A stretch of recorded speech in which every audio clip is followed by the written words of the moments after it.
සිංහලරාවය සංවිධානයේ මහලේකම් මගධන්දේ සුදත්ත අපේ නායක හාමුදුරුවෝ සිංහල අප සංවිධානයේ අපේ දඹුරුවෙල චන්ද්‍රරත්න හාමුදුරුවෝ ඒ වගේම සිංහලයේ ජාතික සංවිධානයේ සාලි රණවක මහත්මයා ඇතුළු ශාසන ආරක්ෂක සභාවේ තවත් හාමුදුරුවෝ වගේ මහත්මයාට අවසරයි.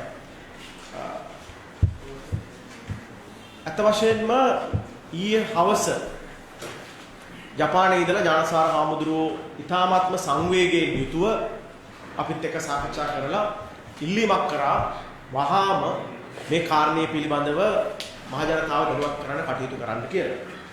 නමුත් අපිට සැකයක් තියෙනවා මාධ්‍ය හරහා මේ අපි කියන තොරතුරු ජනතාවට යයිද කියලා. මොකද ඒ තරමට මාධ්‍ය අද දේශපාලනීකරණයට ලක් වෙලා ඉන්න පරිසරයක අපි ජීවත් වෙන්නේ.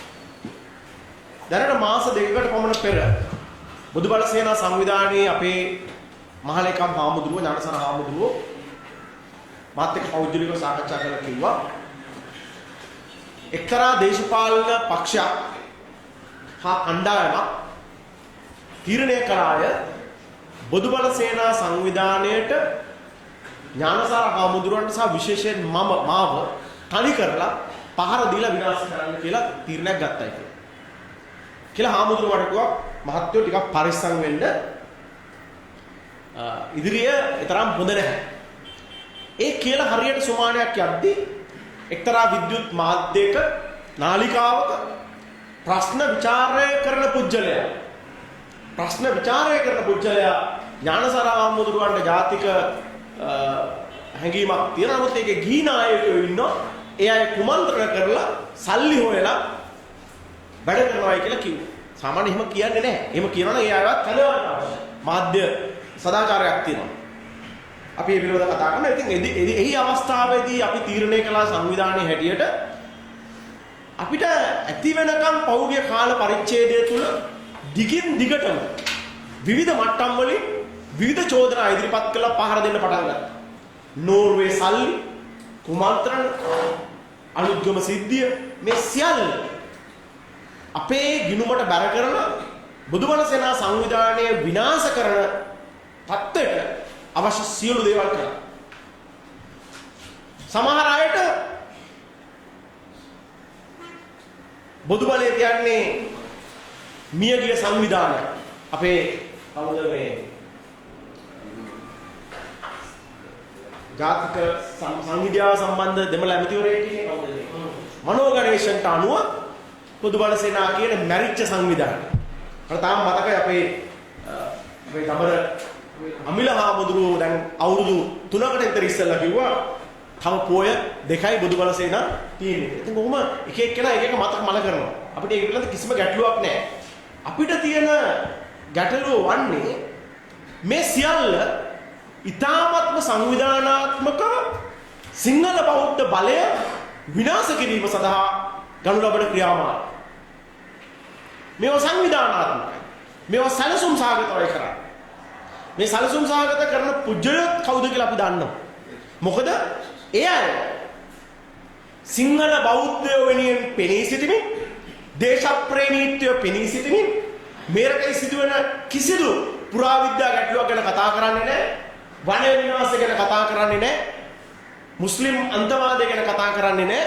හුදේ තමන්ගේ බලය, තමන්ගේ පවුලේ අවශ්‍යතාවය, තමන්ගේ දරුවන්ගේ අවශ්‍යතාවයන් ගැන පමණක් හිතන මේ රටේ ජනතාව ගැන නොහිතන තමන්ගේ බලය ගැන පමණක් හිතන දේශපාලඥයෝ විසින් කරනු ලබන ක්‍රියාමාර්ග. ඒ නිසා අපි තීරණය කළා මාධ්‍ය හෝ පුජ්‍යලය හෝ සංවිධාන විසින් පසුගිය කාලේ අපිට විරුද්ධව වැරදි චෝදනා කරලා තියෙනවා නම් ඒ සියලු දෙනාට එරෙහිව නීතිමය ක්‍රියාමාර්ග ගන්න. එවැනි අවස්ථාවක තමයි දැනට දින කිහිපයකට පෙර මගේ හිතවත් මාධ්‍යවේදියෙක් BBC ආයතනයේ ඉන්න හැන්දවරු මට කතා කරලා කිව්වා මේ දිලන්ත මට ඔයාගෙන් ඉන්ටර්විව් එකක් ගන්න. මම මොකක් ගැනද? ඇයි දන්නේ නැද්ද හිටපු ජනාධිපති මහින්ද රාජපක්ෂ මහත්මයා ඔබලට විරුද්ධව ප්‍රකාශ කළා කියලා. මම කිව්වා මම දන්නේ නැහැ. සාමාන්‍යයෙන් මම මේ ප්‍රකාශය කියවන්නේ නැතුව මට උත්තර දෙන්න බෑ. නමුත් මම ඔබතුමාව අවුරුදු 20ක් 30ක් 20ක් තිස්සේ හඳුනනවා හොඳට. ඒ නිසා මම ඔබ විශ්වාස කරලා කියන්නම් කියලා මම කොහොමද කියන්න මොනවද කියලා දෙන්නේ. ඇත්ත වශයෙන්ම මම පුදුමයටපත් වුණා. ඒ පුදුමයටපත් වෙන්න හේතුවක් තියෙනවා. එකක් තමයි එකාතකින් පුදුමයටපත් වෙන්න හේතුවකුත් නැහැ. මොකද පෞද්ගලික අවුරුදු 70ෙම අපිට හිටියේ ඒ වගේ නායකයෝ නිසා. මොකද සාමාන්‍ය නායකයෙක් පමණක් නෙවෙයි සාමාන්‍ය මිනිස්සෙක් කරේ යම් කිසි තීරණයකට එනකොට ඒ තීරණයට එන්නට අවශ්‍ය වෙන්නේ තොරතුරු හොයලා බලන්න. තොරතුරක තියෙන විවිධ ලක්ෂණ විශ්වාසවන්තභාවය, ඒක නිවැරදිභාවය, විවිධ කරුණු තියෙනවා. ඉතින් මෙහෙම රට අවුරුදු ගාණක් පාලනය කරපු නායකයෙක් කවුරු හරි කියපු කේලමක් අහලා ඒව ගැන හොයලා බලන්නේ නැතුව මාධ්‍යයට සහ විශේෂයෙන්ම ජාත්‍යන්තර මාධ්‍යයට මෙවැනි ප්‍රකාශ පළ කිරීමෙන් හැල්වන්නේ බුදුබල සේනාව නෙවෙයි ඔහුමයි අපේ රටයි. මේ රටේ නායකයෝ මේ වගේ ඊ타ත්ම නොගැලපෙන ප්‍රකාශ කිරීම පිළිබඳව අත් වශයෙන්ම පුරවැසියෙක් හැටියට මම ලැජ්ජයි. මේක දැනගත්ත ගමන් මම කලේ එතුමාගේ හිතවත් පාර්ශවවලට SMS ගහලා කියලා කිව්වා මේ වගේ මෝඩ වැඩ කරන්න දෙන්න එපා ජනාධිපතිතුමාට කියලා. මොකක්ද යා කියන්නේ? BBS කියන්නේ UMP කොන්ත්‍රාත්තුවක්. අපිට තේරෙන්නේ නැහැ මේ කාරණේ. රනිල් වික්‍රමසිංහ කියනවා මේක ගෝඨාභයගේ කොන්ත්‍රාත්තුවක් කියලා. අසාස්සාලිලා කියනවා මේක නෝවේ කොන්ත්‍රාත්තුවක් කියලා. ඒතර මහින්ද රාජපක්ෂ මහත්තයා කියනවා මේක UMP කොන්ත්‍රාත්තුවක් කියලා. තව කට්ටියක් කියනවා මේක මේ මහින්ද රාජපක්ෂ මහත්තයාගේ කොන්ත්‍රාත්තුවක් කියලා. දැන් මේ විදිහට මේ රටේ මිනිස්සු අසරණ කරන්න එපා කියලා මේ සියලු නායකයින් අපි ඉල්ලා සිටිනවා. සත්‍ය ප්‍රකාශ කරන්න. පන්සිල් වලට එකග වැඩ කරන්න කියලා අපි ඉල්ලා සිටිනවා. අපි පැහැදිලිව කියනවා එක්සත් ජාතික පක්ෂය සමග අපිට කිසිම ගනුදෙනුවක් නැහැ බුදුබල සේනා සංවිධානයට. අපි පැහැදිලිව කියනවා රනිල් වික්‍රමසිංහ මහත්මයාගේ කාලේ හලාල් සිද්ධිය මහත්මයා විපක්ෂ නායක කාලේ හලාල් සිද්ධිය වෙලාවේ මුස්ලිම් മന്ത്രിවරු සියල්ල සමග අපි එක්සත් ජාතික පක්ෂයේ മന്ത്രിවරු සමග පාර්ලිමේන්තුවේ සාකච්ඡා කරා. එතකොට ඒක අපි UMP එකත් එක්ක කරපු ඩීල් එකක්. අපිට තාම මතකයි කොළඹ නගරාධිපති හිටපු මුසාමිල් මහත්තයා, ඒ වගේම මුජිබුර් රහමන්, ඒ වගේම කබීර් හෂීම් මහත්තයා අපිත් එක්ක සාකච්ඡා කරා. හලාල් සිද්ධිය සම්බන්ධයෙන්. අපිට මෙහෙම හැමෝත් එක්කම සාකච්ඡා කරන්න පුළුවන්. ඊළඟට කියනවා BBS එක මහින්දගෙන් මුස්ලිම් ප්‍රජාව ඉවත් කරන්න කටයුතු කළා කියලා මහින්ද මහත්මයා කියනවා. මට තාම මතකයි මහින්ද මහත්මයා මගේ ඉස්සරහා කියලා තියෙනවා, අපේ හාමුදුරුවෝ ඉස්සරහා කියලා තියෙනවා 2005 මට මුස්ලිම් අය ඡන්දෙ දුන්නෙත් නැහැ. 2010 මට දුන්නෙත් නැහැ. ඉස්සරහට උන් දෙනවා කියලා මට විශ්වාසෙකුත් නැහැ කියලා අපිත් එක්ක කියලා තියෙනවා. අපි නෙමේ ඒ දේ කරගත්තේ මහින්ද මහත්තයෝ, ඔබතුමාමයි ඒ දේ කරගත්තේ. බුදුබල සේනා සංවිධානයට එරෙහිව විවිධ බොරු ප්‍රචාර කරද්දී ඒවා මාධ්‍ය වලින් වාර්තා කරන්න යනකොට කවුද රූපවාහිනියටයි ITN එකටයි වාර්ණ දැම්මේ? ස්වර්ණවාහිනියට බලපෑම් කළේ, සියලු මාධ්‍ය වලට බලපෑම් කරේ බැසිල් රාජපක්ෂ මහත්මයා කියලා අපි නොබියව කියනවා. ඒ නිසා ජනතාවට සැබෑ තොරතුරු යෑමේ ලොකු ගැටලුවක් ඇති වුණා. ඊළඟට කියනවා ඥානසාර හාමුදුරුවෝ ගැන කියනවා the man was invited to Norway and America. මම දන්නේ ඇයි මේ ඒක මේ වැරදි විදිහට තේරුම් ගන්න එපා. සමහර අය බඩිනවා මේ කවුද මහින්ද මහත්මයා ඥානසාර හාමුදුරුවෝ this man කියන්නේ මේ මිනිහා කියලා කිව්වයි කියලා. මම හිතන්නේ ඒක වැරද්දක් නෑ. ඉංග්‍රීසි භාෂාවෙන් සාමාන්‍යයෙන් කතා කරනවා. ප්‍රශ්න තියෙන්නේ බැරි වෙලාවත් රනිල් වික්‍රමසිංහ මහත්මයා ඥානසාර හාමුදුරුවන්ට කිව්වා නම් එම this man කියලා Facebook එකේ රනිල් වික්‍රමසිංහ මහත්තයා පතුරු ගහනවා. මේ රනිල් වික්‍රමසිංහ මහත්තයා ආරක්ෂා කරන කතා කරන්නේ නෙමෙයි. මේක තමයි අපේ සිංහල ජාතික Facebook වීරින්ගේ වැඩ. අපි පැහැදිලිව කියනවා. ඒක කිසි වරද්දක් නැහැ ඉංග්‍රීසි භාෂාවේ. හාමුදුරු කෙනෙකුට this man do එක අපි දැන් කියන ගැටලුවක් කියලා. ඉංග්‍රීසි භාෂාවේ තියෙන දැනුමත් එක්ක වෙන්න පුළුවන්. එතකොට this man was invited to අපි පැහැදිලිව කියනවා. යා මහින්ද රාජපක්ෂ මහත්තයා කියන විදිහට ඒකෙන් පස්සෙලු මුස්ලිම්ස්ට ඇටැක් කළේ. එතුමා කියන්න උත්සාහ ගන්නේ නෝර්වේ වලටයි ඇමරිකාවටයි ගිහිල්ලා මහින්ද රාජපක්ෂ මහත්මයා කියන විදිහට හාමුදුරුවෝ මුස්ලිම්ස්ට ඇටැක් කරයි කියලා.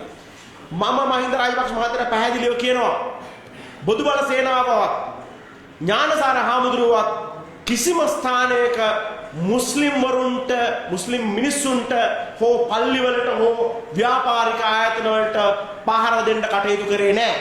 මම අභියෝග කරනවා. හාමුදුරුවෝ සාක්ෂි දෙයි. දැන් ඔබතුමත් එක්ක ඔබතුමාගේ කණ්ඩායමේ ඉන්න පිරිස තමයි ෆැෂන් බග් එකට ගහන්න උදව් කරේ. ඒ වගේම ඔයාලගේ කට්ටියම තමයි මම හිතන විදියට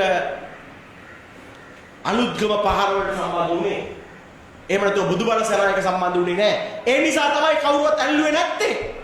අපි ඉඳ නෙමෙයි. තමන්ගේ ගෝල දැනුත් එකට ඉන්න. දැනුත් අපිට විරුද්ධව කතා හදන ඒ කණ්ඩායම් තමයි ඒ පහර දීම් වලට ලක් කළේ කියලා අපිට සාක්ෂි තියෙනවා. ඒ නිසා වීදුරු ගෙවල් වල ඉඳලා ගල් ගහන්න එපයි කියලා අපි මහින්ද රාජපක්ෂ මහත්තයාට යෝජනා කරනවා. මම හිතන්නේ ගිය අවුරුද්දේ කරපු ලොකුම විහිළුව මහින්ද රාජපක්ෂ මහත්තයා කළා. ඒ තමයි රාජිත සේනාරත්න මහත්තයා බොදුබල සේනාවත් එක්ක සම්බන්ධයි පිටිපස්සේ ඉන්නවා කියලා. අනේ මහින්ද මහත්තයෝ ඔබතුමා රෙදි ඇඳගෙනද මේ කතා කරන්න කියලා අපිට අහන්න සිද්ධ වෙලා තියෙනවා. මට ඊයේ මාධ්‍යවේදියෙක් මම හිතුවා මාධ්‍යවේදියෙක් කතා කරලා තියෙනවා. දිලන්ත කරුණාකරලා මහින්ද මහත්තයා පුරුදු වචනයක් කතා කරන්න එපා. එතුමා බලයට එන්න ඉඩ තියෙනවා. ඔබතුමාලගෙන් පරිගණි අපිව මැරුවත් අපිට කියන්න තියෙන සත්‍ය අපි කියන්න වෙනවා. මේ කිසි දෙයක් මහින්ද මහත්තයාට එරෙහිව කරන ප්‍රකාශ නෙමෙයි. අපි එතුමාට ගරු කරනවා යුද්ධ දිනපු කාලේ හිටපු ජනාධිපතිවරයා හැටියට. යුද්ධ දිනුවේ එතුමා විතරක් නෙමෙයි සියලු දෙනාගේ සහයෝගය. ඒ වගේම ආකර්ෂණීය ඒ වගේ ප්‍රියමනාප පුජ්‍යලෙක් හැටියට අපි එතුමාට ගරු කරනවා. නමුත් අපිට කියන්න තියෙන දේවල් අපි කියන්න අවශ්‍යයි. ඒ වගේම මහින්ද රාජපක්ෂ මහත්මයාට මේ තොරතුරු දුන්න පුජ්‍යලය පිළිබඳ කරුණාකර හොයලා බලන්න කියලා කියනවා. දැන් හාමුදුරුවෝ පැහැදිලිව කිව්වා චම්පික 2020 ජනාධිපතිවරණ බව ඥානසාර හාමුදුරුවෝ චම්පික මහත්මයාගේ තාත්තගේ මළගෙදරදී කිව්වා. මේ වගේ බොරු ප්‍රකාශ කිරීම තුලින් ජනාධිපතිතුමා හාමුදුරුවෝ කිව්වේ නැහැ. මේ හාමුදුරුවෝ එතන හිටියා. මේ වගේ බොරු ප්‍රකාශ කිරීම තුලින් ජනාධිපතිතුමනි ඔබගේ පැරණි තනතුරක් වර්තමාන පාර්ලිමේන්තු මන්ත්‍රීකමක් හැල්ලුවට ලක් කරනවා කියලා අපි විශ්වාස කරන්නේ. ඊළඟට කියනවා මෛත්‍රීපාල සිරිසේන මහත්තයා එක්ක තියෙන සම්බන්ධය. එතුමා වර්ණනා කරනවා. මේ ගැන අපිට ලොකු ගැටලු තියෙනවා. රටේ ජනාධිපතිවරයා එක්ක මේ ගැටලු කතා කරන්නේ නැතුව අපි කායෙක්ද කතා කරන්නේ කියලා ප්‍රශ්න. ඒ වගේම එතුමා ඉතා භයානක ඒකාධිපති කාර්යයක් කෙනෙක් හැටියට හැසිරෙන කාර්යයක් කියනවා. බොදු බල සේනාව පාලනය කරන වගේ සංවිධාන පාලනය කරන හැටි මම දන්නවා මට බලය හම්බ වුණොත්. මේක ඉතාමත් භයානක තන්ත්‍රයක්. එතුමා කියනවා මට බලය ලැබුණොත් බොදු බල සේනා සංවිධානය පාලනය කරන හැටි අපි දන්නවා කියලා. මහත්තයෝ රටක පාලනය සිද්ධ වෙන්නට ඕනේ පුජ්‍යලය මත බද්ධ වෙලා නෙමෙයි. රටක පාලනය සිද්ධ වෙන්නට ඕනේ රටේ පවතින නීතිය රටේ පවතින ආයතන ඒක තමයි යහපාලනය කියලා කියන්නේ. ඉතින් මේ විදිහට ඔබතුමා වෛරී ලෙස මේ ආයතන පාලනය කිරීමක් ගැන කතා කරනවා නම් අපිට කියන්න තියෙන්නේ අර අපේ ඥානසාර හාමුදුරුවෝ කිව්වා වගේ රටටම අවසරයි කියලා. අපි පැහැදිලිව කියනවා මේ ඇයි මේ බොදුබල සේනාවට මේවා කතා කරන්න උනේ? සිංහල බෞද්ධකම විකුණලා බලයට එන සිංහල බෞද්ධ ඡන්ද වලින් බලයට එන මේක නායකයෙක්වත් සිංහල බෞද්ධයා මූණ දෙන්න මේ ප්‍රශ්නේ කතා කරන්නේ නැහැ පාර්ලිමේන්තුවත් එළියවත්. සිංහල බෞද්ධයෝ බෞද්ධරයක් වුණාට මේ රටේ ජාත්‍යන්තරවත් ජාතිකවත් අසරණේ පත්තර පත්තලා ඉන්නවා. මේ ඡන්ද ක්‍රමය තුල මේ මැතිවරණ ක්‍රමය තුල මේ පාලන ක්‍රමය තුල සිංහලයේ අසරණ වෙලා ඉන්නවා. ඒ සිංහලයේ අසරණ වෙලා ඉන්න බව පැහැදිලිව පෙවුණ මඩකලපුවේදී මඩකලපුවේ සිංහල බෞද්ධයෝ සුළුතරේ වෙලා ඔවුන්ට ඡන්දයි කියන නැතුව ඔවුන්ට හැඳුනුම්පත් නැතුව ඉඳි ඒවා විසඳන්න කිසිම උත්සාහයක් නොගත්ත මහින්ද රාජපක්ෂ මහත්මයා අපි ඒව විසඳන බව දැනගත්තම ඇතිවන ලැජ්ජාව වින්දා කරපු ප්‍රකාශ හැටියටයි අපි මේ ප්‍රකාශ දකින්නේ. අපිට පුළුවන් මහින්ද මහත්මයෝ බොහෝ දේවල් ගැන ඔබතුමාත් එක්ක කතා කරන්න. අපට තාම මතකයි හාමුදුරුවනේ විල්පත්තු පිළිබඳව අපි කතා කරන්න පටන් ගත්තේ මේ තියෙන්නේ 2014 මාර්තු 20 වෙනිදා. 2014 මාර්තු 20 වෙනිදා තමයි ඥානසාර හාමුදුරුව අපි බුදුබල සේනා සංවිධානයේ හැටියට මුලින්ම ජාතික මතයක් ගොඩනැගුවේ විල්පත්තු සිද්ධිය සම්බන්ධයෙන්. මේක විල්පත්තු වන උද්‍යානයට අයිතිද වන රක්ෂිතයට අයිතිද ඒ සංරක්ෂණ භූමිය වලට අයිති කියන ප්‍රශ්න ගැන ගැටලු ගොඩක් තියෙන්න පුළුවන්. නමුත් එදා අභීතව කොම්පඤ්ඤ වීදියේ පොලිසිය ඉස්සරහා මේවා මැදමූලන දේපල නෙවෙයි කියලා කිව්වේ ඥානසාර හාමුදුරුවෝ මහින්ද රාජපක්ෂ මහත්මයා බලේ ඉන්නකොට.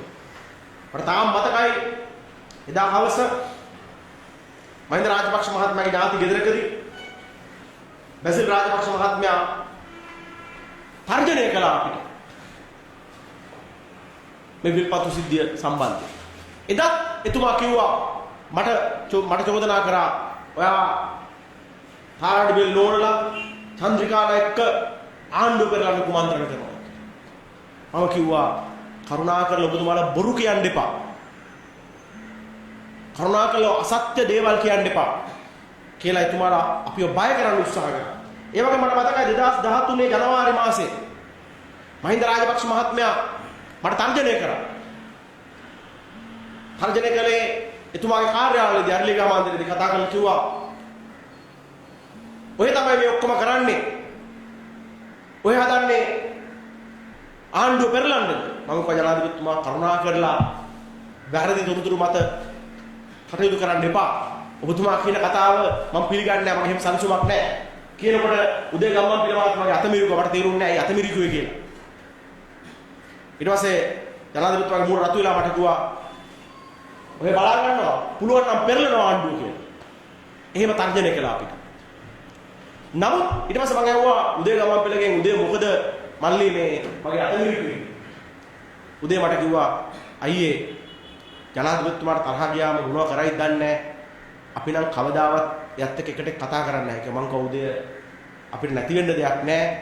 බොරු කියනකොට අපිට උත්තර දෙන්න ඕන. ඊට පස්සේ මට මම කිව්වා මම රැස්වීම වලට ඉන්නයි කියලා අඬහදපු ඥානසාර හාමුදුරුවන්ගේ කිරමාමුදන් ඉලිපිට මම රැස්වීම හිටියා. එතෙන්දිත් මට කිව්වා නෝවේ ඇමරිකාවේ තානාපති කාර්යාලය පස්සේ ගිහිල්ලා මම කිව්වා ජනාධිපතිතුමා කරුණා කරලා කියන්න මම ඇමරිකන් තානාපති කාර්යාලයට ගිහිල්ලා කවදා හරි දවසක් දෙන්නම් ගිය පින්තූරයක් ගිය තරක් පෙන්වන්න. කොහේ අපි සල්ලි අරගෙන දෙන්න කරුණා කරලා පෙන්වන්න. ඔප්පු කරන්න. අපි එදත් අභියෝග කරා. ඒ නිසා අපේ හාමුදුරුවෝ අභියෝග කළා වගේ අපි පැහැදිලිව කියනවා අපි එදත් අභියෝග කරනවා. අපිට එළියට දාන්න ගොඩක් කරුණු තියෙනවා මේ සටන ආවොත්. ඒ නිසා මම පෞද්ගලිකව කැමති නෑ මේ සටනට යන්න මේ කතා බහට යන්න බය හින්දා නෙමේ මේ කුණුවක් අවුස්සන්න නෙමේ තියෙන්නේ. අපිට මේ රටේ ප්‍රශ්න රාශියක් විසඳන්න තියෙනවා. පාරේ මිනිස්සු බස් වල යනකොට ඉන්න දුක් ගැන මේක පාලකයෙක් කතා කරන්නේ නෑ. පැය ගණන් මිනිස්සු මේ රටේ පාරවල් වල ට්‍රැෆික් වල හිරලා ඉන්න ගැන කතා කරන්නේ නෑ. මේ රටේ කොල්ලෝ කෙල්ලෝ දහස් ගණනින් මේ රට අතහැරලා ගිහිල්ලා වෙන රටවල පදිංචි වෙන එක ගැන කතා කරන්නේ නෑ. මේ රටේ සෞඛ්‍ය අමාත්‍යවරයාගේ ඉඳලා අගමැතිවරයා දක්වා සිංගප්පූරුවේ බෙහෙත් ගන්නකොට මේ රටේ ස්පිරිතාල වල බෙහෙත් නොතෝ ලෙඩ්ඩු මැරෙනවා එක ගැන කවුරුත් කතා කරන්නේ නෑ. ඒ නිසා මහින්ද රාජපක්ෂ මහත්මයෝ ඔබතුමාගේ පරම්පරාවේ ඉන්න කට්ටියත් මම මේ පරම්පරාව කිව්වේ ගෙදර පරම්පරාව නෙමෙයි ඔය ඉන්න වටේ ඉන්න ඔය පච වංශලා ගැන මම කතා කරන්නේ. ඔය කට්ටියත් එක්ක මේ රටේ ප්‍රශ්න ගැන කතා කරන්නේ. මේ රටේ ප්‍රශ්න ගැන කතා කරන්නේ. ඔබතුමාට තියෙන එකම ප්‍රශ්නේ බලය. මෛත්‍රීපාල සිරිසේන මහත්මයා ගාවටවත් මෛත්‍රීපාල සිරිසේන මහත්මයා ගාවටවත් ඒ වගේම ඔබතුමා ගාවටවත් අපි ඇවිල්ලා කවදාවත් රස්සාව ඉල්ලුවේ නැහැ. මගේ රස්සාව දෙපාරක් නැති කරා මහින්ද රාජපක්ෂ මහත්තයා අපි කවදාවත් ගිහලා අනිත් පැත්තට ඉල්ලුවේ නැහැ. මට තාම මතකයි හාමුදුරනේ මට අනිවාර්යයෙන් ගියා. ඒ කටුව ඇතුළට පස්සේ ඉඳලා ඊට පස්සේ යම් බඩට තට්ටුවක් දාලා යම් කෑම කන්න කියලා පැයක් මාත් එක්ක කතා කරලා ඩලස්ට කතා කරලා කිව්වා ඩලස් මේ මිනිහාගේ වැඩ ගන්න ආණ්ඩුවට කියලා මට රස්සාව දෙන්න. මම කවදාවත් ඒ මිනිස්සු ඊට පස්සේ ගියේ නැහැ. ඥානසාර හාමුදුරුවවත් මේක හාමුදුරු කෙනෙක්වත් අපිවත් ජනාධිපතිවත් ඇමතිවරුත් හම්බ වෙලා අපේ පෞද්ගලික දේවල් කතා කරලා නැහැ. නමුත් ඔබතුමා අද කතා කරන්නේ මොනවද? ඔබතුමාගේ ගේ ගැන, ඔබතුමාගේ වාහන ගැන, ඔබතුමාගේ ආරක්ෂාව ගැන, ඔබතුමාගේ පුතාගේ ආරක්ෂාව ගැන. අපි මෙතන කතා කරේ මේ රටේ අහිංසක සිංහල බෞද්ධ ජනතාවගේ ප්‍රශ්න ගැන. එහෙම කතා කරද්දී අපිට කුමන්ත්‍රණකාරයෝ කියනවා නම් අපිට ඒකට උත්තර දෙන්න අපි ලෑස්ති. ඒ නිසා මං තවදුරටත් කියනවා විල්පත්තුව ගැන අපි ඔබතුමාට කමිටි කරා. අවස්ථා කීපයක් ඔබතුමාට කමිටි කරා. කිසිම ආකාරයක ප්‍රතිචාරයක් දුන්නේ නැහැ. බෝලේ පාස් කළා.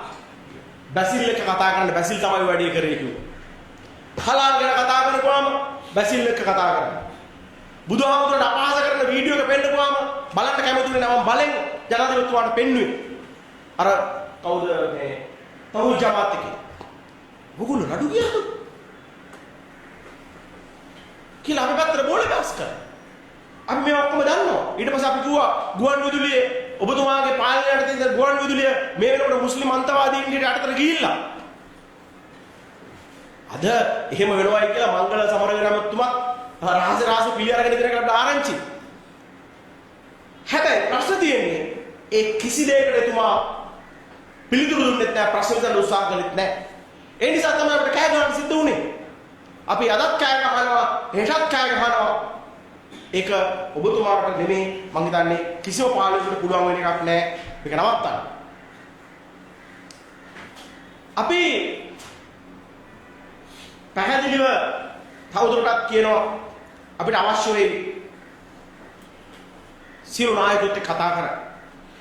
අපි ඒ නිසා ආරාධනා කරනවා මුස්ලිම් පාර්ශවයට, දෙමළ පාර්ශවයට මේ ඔක්කොමත් එක්ක විමල් වංශ මහත්තයා තමයි මුලින්ම බුදුවරසේන ඔෆිස් එකට ඇවිල්ලා කතා කරපු නායකයෙක්. ඊළඟට TNA മന്ത്രിවරු බුදුවරසේන එකට ඇවිල්ලා කතා කරලා තියෙනවා. ඒ වගේම ෆයිසල් මුස්තාෆා මේ පල්ලෙහා කාමරේ ඇවිල්ලා අපිත් එක්ක කතා කරලා තියෙනවා. ප්‍රශ්න විසඳන්න. අපි කායකවත් කුමන්ත්‍රණ කළා නැහැ. අපි කායකවත් හොරෙන් කතා කළා නැහැ. නමුත් සමහර අවස්ථාවලදී සමහර අය ඉල්ලීම පිට සමහර දේවල් අපි පිළිගන්නේ නැහැ. මොකද ඒ අයගේ ඉල්ලීම් තියෙන නිසා. ඒ නිසා අපි පැහැදිලිව කියනවා ඉදිරියේදී අපි මාධ්‍යවලට දැඩි ලෙස අවවාද කරනවා. ඔබලාගේ මාධ්‍ය ඇතුලේ ඔබලා උත්සාහ කරනවා නම් එක එක අය ගෙනල්ලා අපිට පහර දෙන්න විවිධ දේශපාලන එජෙන්ඩා වලට අපිට ඥානසාර හාමුදුරන්ට අවස්ථාවක් දෙන්න පිළිතුරු දෙන්න. නමුත් මේ කුවක දේශපාලනය තුල එයාගේ වැටුප් පරගෙන වැඩ කරන මාධ්‍ය තියෙනවා. එයා මොකද කරන්නේ? බොදු බලයට තලන එක විතරයි. ඉතින් ඔයගොල්ලෝ බොදු බලේ ප්‍රශ්නයක් නැත්තම් බොදු බලේට මෙච්චර බලයක් නැත්තම් බොදු බලේ මැරිලා නැත්තම් සමහර නාලිකා තියෙනවා සුමානයකට සැරයක් බොදු බලයට ගහන්න ඕන. එහෙම නැත්තම් ඔයගොල්ලන්ට නිින්ද යන්නේ. ඒ නිසා අපි කියනවා කරුණාකරලා ඔබ සියලු දෙනාටම විරුද්ධව මාධ්‍ය වෙන්න පුළුවන්, ඒ වගේම පුජ්‍යලේ වෙන්න පුළුවන්, සංවිධාන වෙන්න පුළුවන් ඉදිරියේදී බුදු බලයට හානි කර විදියට බොරු චෝදනා, ඇත්ත චෝදනා ගන්න ප්‍රශ්නයක් නැහැ. බොරු චෝදනා කරනවා නම් අපි පැහැදිලිව ඒ සියලු දෙනාට එරෙහිව අපි නීතිමය ක්‍රියාමාර්ග කරනවා. ඒ අනුව අපේ සංවිධානයේගත තීරණයක් අනුව හිටපු ජනාධිපතිතුමාට එරෙහිව එතුමා කරපු ප්‍රකාශය අසත්‍ය නිසා ඒ ප්‍රකාශය ඔප්පු කරන්න කියලා අපි අභියෝග කරනවා. අපි අසාධාරණ වෙන්න ඕනේ. අපි කැමති නෑ හිටපු ජනාධිපතිතුමාට අභියෝග කරන අපිත් එක්ක විවාදයට එන්න කියලා. නමුත් අපි අභියෝග කරනවා ඔබතුමාත් එක්ක ඉන්න ඉතා දක්ෂ කතිකයෝ තෙල් බේත් කාර්යෝ වගේ කරුණා කළා ඔය තෙල් බේත් කාර්යෝන්ට කියන්න පුළුවන් නම් අපිත් එක්ක විවාදයකට එන්න කියලා ඔබතුමා කියපු කරුණු ඔප්පු කරන්න. අපි අභියෝග කරනවා. ඔබතුමාට අපි ගරු කරනවා. ඒ නිසා ඔබතුමා ටීවී එකෙන් බලන් ඉන්න.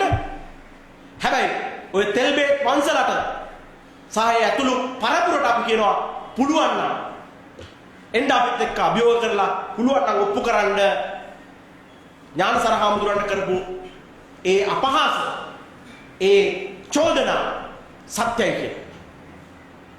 ඒ වගේම අපි මේ රටේ සියලු മന്ത്രിවරුන්ගෙන් නායකයන් ඉල්ලා සිටිනවා. ලෝකේ තියෙනවා තොරතුරු මත පදනම් වෙලා තීරණ ගන්න ක්‍රමවේදයක්. ඕපදූප මත තීරණ ගන්න ක්‍රියාදාමයක් නෙමෙයි. සමහර අපේ නායකයෝ ඉන්නෝ 10 දෙනෙක් ගියාම පළවෙනි එක්කෙනා කියන එක අහගෙන ඉන්නවා, දෙවෙනි එක්කෙනා කියන්නේ අහගෙන ඉන්නවා. හැබැයි ක්‍රියාත්මක කරන්නේ 10 වෙනියා කියපේ. මොකද අර ටික මතක තියාගන්න පුළුවක් නැහැ. ඉතින් එහෙම නායකත්වයෙන් මේ රට පාලනය කරන්න බෑ. ඒ නිසා මේකට ඕනේ බුද්ධිමත් නායකයෝ, තොරතුරු මත වැඩ කරන නායකයෝ. ඒ සඳහා අවශ්‍ය දේශපාලන පන්නරේ ලබා දෙන්න අපි ඉදිරියේදී මේ අභියෝගات එක්ක කටයුතු කරනවා කියන කාරණයක් පැහැදිලි කරමින් මේ පිළිබඳව තවදුරටත් කෙටියෙන් කරුණු ඉදිරිපත් කරන්න කියලා අපේ චන්ද්‍රත හාමුදුරුවන්ට අපේ නරක මහත්මයාට ගෞරවණීය දාස